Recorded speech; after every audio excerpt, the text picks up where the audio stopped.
오늘 본격적으로 라이브 방송하는 첫 시간인데요. 예고 드린 대로 이 교장이 바뀌면 학교가 바뀐다. 이것을 가지고 이야기를 풀어가려고 합니다. 이 책을 쓰게 된 이유, 그리고 이 책을 통해서 무엇을 말하고 싶었고 교장의 역할이 무엇이 되어야 되는지 그 부분을 짧게 말씀드리겠습니다. 두 가지 방법으로 말씀드리겠습니다. 하나는 제가 프롤로그를 쓰면서 이 책의 전반적인 방향에 대해서 이야기를 했는데요. 제목은 과연 학교의 교장은 필요한가? 그런 생각 여러분들 실제로 많이 하셨죠. 특히 학교에 계신 교사라면은 제 이야기에 많이 공감하실 것 같아요. 그래서 도대체 교장이 왜 필요하지? 라는 생각을 저는 교사를 할 때 굉장히 많이 느꼈었거든요. 그 부분을 제가 프롤로그에 썼었고 그 부분을 잠시 말씀드리고, 두 번째는 교장의 역할은 어때야 되는가에 대해서 말씀을 드리고 싶은데, 이 부분은 제가 이 책을 쓸 때 추천사를 여러분들한테 부탁을 드렸어요. 그 중에서 우리 중학교에서 저랑 같이 이제 혁신학교를 같이 했던, 제가 교장일 때 했던 그 혁신부장 선생님께서 추천사를 써주셨거든요. 그래서 저는 그 추천사가 딱 제가 생각했던 그 교장의 역할, 그리고 그 모습을 지켜본 선생님들의 평가라고 생각을 해서 그 부분을 소개를 시켜 드리겠습니다. 먼저 교장이 왜 학교에 필요한가에 대해서 저는 정말 의문점이 많았어요. 교사일 때 특히 이제 혁신학교 하면서 더 그랬는데, 혁신학교를 2011년에 시작하면서 그 준비 과정부터 해서 제가 그 TF 팀장 맡고 또 혁신부장 맡아서 거의 혁신학교 전반적인 사항을 거의 다 세팅을 하고 했거든요, 초반에. 그럴 때 생각이 들었어요. 이 혁신학교를 하자고 하신 분도 교장선생님이었고 그랬는데, 실제 저는 수업도 그때 19시간 수업을 하고 있었고 2학년에 거쳐서, 그러면서 이 많은 혁신학교 운영에 관련된 많은 일들을 하는 것이, 이것이 교사의 주체성이라고 하는 것이 맞을까? 아니면 교장의 역할을 내가 대신하고 있는 건가? 그런 생각이 들었습니다.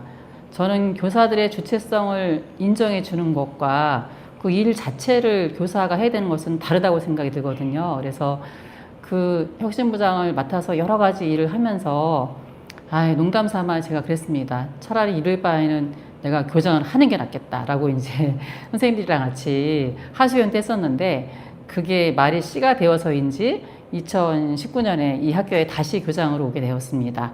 그리고 다양한 실천들을 했고, 그 실천의 모든 것은 아니지만 많은 내용들을 이 책에다 담았습니다.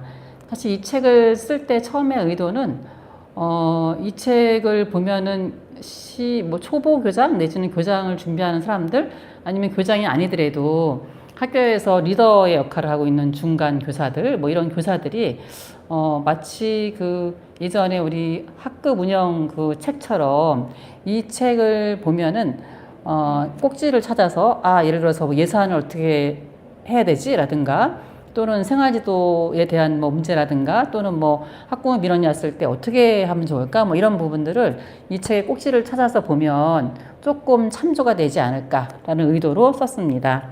그래서 제가 지향한 교장상은 사실 굉장히 어려운 내용인데요. 이 행정 실무형 민주적 리더십, 이것을 제가 공모 교장 할 때부터 제가 지향하는 교장상이라고 공표를 했습니다. 행정 실무형 민주적 리더십. 즉 행정 실무를 하는 것은 저는 교사의 일은 아니라고 생각을 하거든요. 학교에서 현실적으로 교사들이 굉장히 많은 그 업무를 맡고 있는데, 수업 이외에도 교육 활동 이외에도 이제 그런 것들을 교장이 최대한 가져가는 게 맞다라고 생각을 해서 저는 그렇게 이제 행정 실무를 내가 주관해서 하겠다라고 얘기를 했고, 그리고 또 민주적 리더십은 학교를 운영하는 데 있어서 교장이 뭔가 예전에 그런 그 어떤 독선적인 교장 또는 독재를 행사했던 그 교장, 그런 교장이 관료적인 교장들, 그런 모습이 아니라 교사들이 주체로 설 수 있도록 교사들의 의견을 수렴해서 갈 수 있는 그런 어떤 교장의 모습, 그것을 실현하고자 노력했습니다. 그런데 좀 쉽지는 않은 이 양 과제인 것 같아요. 행정 실무형은 이제 실제적으로 학교의 여러 가지 이제 운영에 대해서 실무를 담당하는 것이고, 제가 대표적인 거를 이제 말씀을 드리면, 제가 교장이 되고 나서 학부모회를 내가 맡겠다. 그리고 또 교육계획서를 내가 쓰겠다라고 했습니다. 그 외에도 교사들이 엄청나게 많은 일을 하고 있는데 그 일들이 너무 말할 수 없이 많아서 사실 교장과 교감이 다 하는 것은 현실적으로 불가능한 것 같아요. 그럼에도 불구하고 이 다른 두 트랙에서 하나는 관리자라든가 행정 실무사들이 그 행정 업무를 가져오는 것, 또 한 가지 트랙은 교육청 차원에서, 교육부 차원에서 업무를 없애서 교사들이 정말 본연의 역할인 학생들의 교육활동, 학생들의 생활지도라든가 아니면 학생들의 교과 수업이라든가 학생들의 다양한 활동들을 지원하고 또 그것을 촉진하는 그런 역할을 수행할 수 있도록 교사들에게 시간을 되돌려줘야 된다. 여백을 되돌려줘야 된다. 그것이 바로 교장과 그리고 교육청 역할이 아닌가라고 지금도 생각하고 있습니다. 네, 그런 측면에서 학교에서 제가 교장으로, 공무교장으로 가면서 특히나 이제 이 오류중학교는 제가 교사로 근무했던 학교잖아요.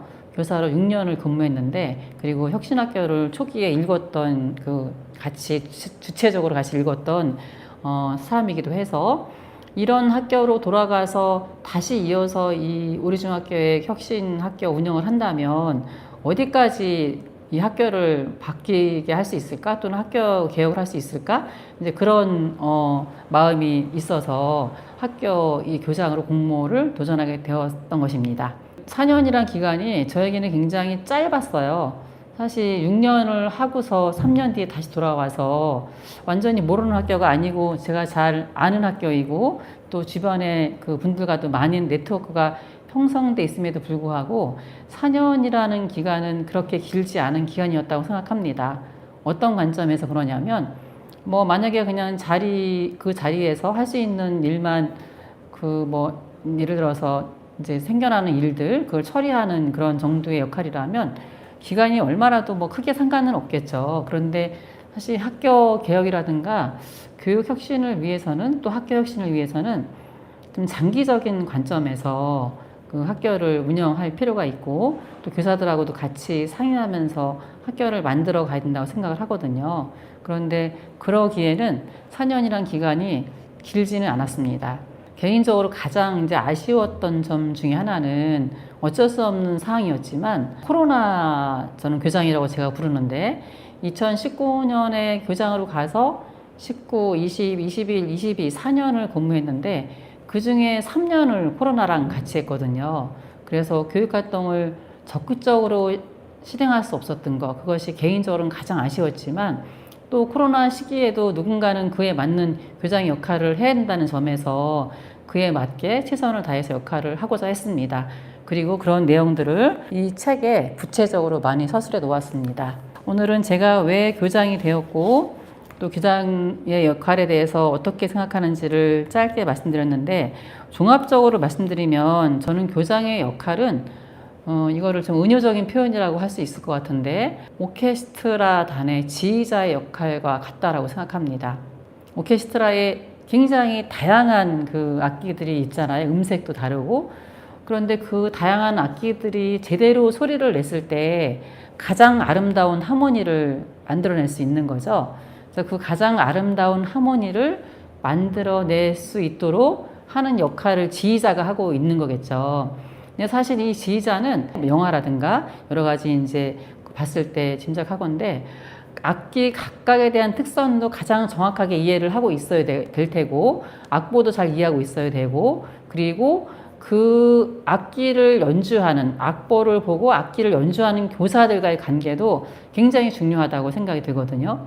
만약에 교사들과의 관계가 교장이 굉장히 어긋나 있거나 또는 잘 소통을 하지 못한다면 그 악기를 연주하는 그 연주자들의 마음이 아마 영혼이 잘 실릴 수 있을까에 대해서 좀 의구심을 갖게 되죠. 그런 측면에서 이 오케스트라단과 학교를 비교한다면 지휘자는 교장이라고 할 수 있을 것 같고 그리고 악보는 교육과정이라고 할 수 있겠죠. 그리고 악기는 다양한 그 어떤 구성원들, 이 악기라고 할 수 있을 것 같습니다. 이 3박자가 다 맞아야지만 아름다운 하모니를 만들어낼 수 있겠죠. 게다가 오케스트라를 연주하는 연주장도 굉장히 중요하겠죠. 공간. 이거는 뭐 지역사회라든가 아니면 학교 공간의 문제라고 할 수 있을 것 같습니다. 아무튼 저로서는 교장은 은유적으로 표현해서 오케스트라단의 지휘자 역할과 같다라고 한마디로 요약할 수 있을 것 같습니다. 그런 바탕하에서 어떻게 학교를 운영했는지는 앞으로 하나씩 소개를 시켜드리도록 하겠습니다. 오늘은 제가 하고자 했던 그 역할에 대해서 이 책을 더 구체적으로 쓰고 나서 이 책의 추천사를 써줬던 저랑 같이 학교에 근무하면서 혁신부장을 맡았던 문재영 선생님의 글을 읽어주면서 교사들이 바라볼 때 교장의 역할이 어떠했는지, 저의 역할이 어떠했는지를 대신 말씀드리도록 하겠습니다. 학교는 참 변하지 않는 곳이다. 참고로 이 선생님은 우리 중학교에 신규 교사로 오셔서 우리 중학교에서 6년간 근무를 하고 다른 곳으로 이동을 했는데 저랑은 4년을 꼬박 같이 근무를 했던 것 같습니다. 네, 학교는 참 변하지 않는 곳이다. 교육활동의 활동 반경을 제한하는 수많은 규칙과 학교가 존재해온 수십 년 동안 쌓인 관성의 손들이 학교를 단단히 붙들고 있다. 하지만 이 손들도 학교 공동체의 일부이기 때문에 함부로 쳐내다가는 학교가 무너진다. 학교가 변하는 일은 이 손들을 붙잡고 나아가는 아슬아슬한 줄타기와 같다. 학교가 변하는 일은 때로는 이 손들을 뿌리칠 채 앞으로만 나아가는 리더가 있고 반면에 좋은 게 좋은 것이라는 생각으로 그 손들만 붙든 채 가만히 가고 있는 리더도 있다. 이 책은 그 손을 붙들고 나아가는 줄타기의 역사다. 그리고 이 줄타기의 균형추는 소통이었다. 즉 이 책은 우리 중학교가 수많은 관성과 형식을 끊임없는 대화로 이겨낸 역사다. 우리 중학교에서 홍재남 교장 선생님과 함께 근무하며 의견이 달라 대립한 적이 있을지언정 대화라는 균형추가 빠진 적은 없었다. 의견이 달라도 몇 시간이고 이야기를 했다. 학교의 장이 이 수많은 변화 속 단순한 원리인 소통을 발견하고 공감할 수 있다면 더 많은 학교가 교육을 위해 공동체 구성원들을 위한 변화의 계기를 마련할 수 있을지도 모른다. 그런데 원래 단순한 것을 지키기가 참 어렵다. 교장이라는 자리는 참 고독해 보이는 자리다. 관성의 손을 붙들면 꽉 막혔다는 말을 듣고 붙들지 않으면 독불 장군이라고 말을 듣는다. 이 글을 보시는 분들이 이 고독을 이겨내며 나아가길 응원한다. 저는 이 선생님의 추천사 중에서 그 관성의 손을 붙들었을 때와 관성의 손을 뿌리쳤을 때 그 균형점을 찾아가는 그 부분을 지적한 것이 굉장히 마음에 와닿았습니다. 이 선생님이 아마 국어과 선생님이라서 더 이렇게 표현을 문학적으로 하셨을 것 같기도 한데 어쨌든 저로서는 그랬던 것 같아요. 학교를 있는 그대로 두면은 교장은 한 발 뒤로 물러서서 아무 역할도 안 하는 거고 그렇다고 또 이 본인이 생각하는 것을 무조건 끌고 갈 수 있는 것은 절대 있을 수 없는 예전의 그런 비민주적인 교장의 모습이기도 하잖아요. 그래서 그 지휘자로서 어떻게 전체적으로 이것을 조화롭게 이끌어 갈 것인가에 대한 고민들이 끊임없이 있었고 그 과정에서 선생님이 말한 것처럼 갈등도 당연히 있었습니다. 그렇지만 대화를 통해서 그것을 풀려고 끊임없이 노력했던 과정들을 이 선생님이 보아주신 것 같아서 너무 마음이 울컥했던 기억이 있습니다. 지금도 마음의 울림이 있습니다. 네, 오늘은 첫 시간에 교장의 역할이 어떠해야 되는지에 대해서 그리고 제가 이 책을 왜 썼는지 그리고 제가 왜 공모교장에 도전했는지에 대해서 짧게 말씀드렸습니다. 혹시 더 궁금한 거 있으시면은 메시지로 남겨주시면 다시 또 제가 답변 드리도록 하겠습니다. 다음 주 월요일 날 또 뵙겠습니다.